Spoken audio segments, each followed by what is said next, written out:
So to what extent do you think the CCP has weaponized the European Parliament or the international NGOs and infiltrated in Europe? They have weaponized almost everything what they do.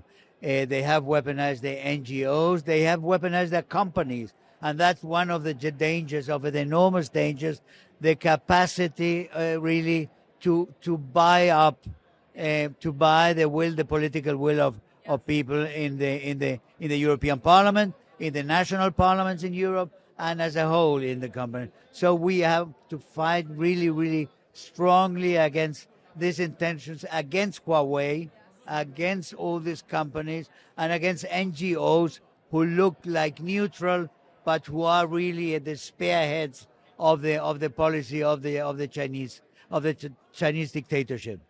Absolutely. You know, Mr. Mao Guo, who is the leader and founder of our movement and the new federal state of China, he mentioned that the CCP used the BGI strategy to destroy the Western society. And B stands for blue, which is like a cyber attack, technology, forced technology transfer. And gold means using money to buy influence and infiltration.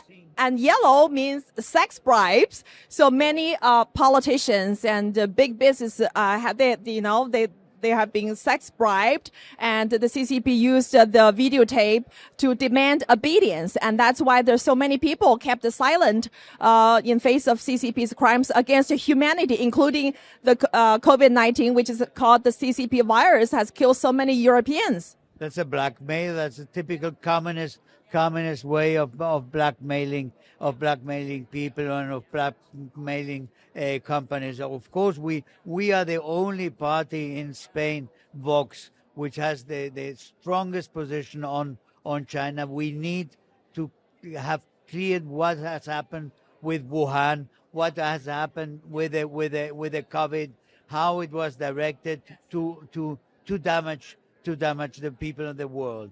So we are, as I say, we are taking measures that the freedom of the Chinese Communist Party to stick around in the West and do all this evil stops or is strongly limited.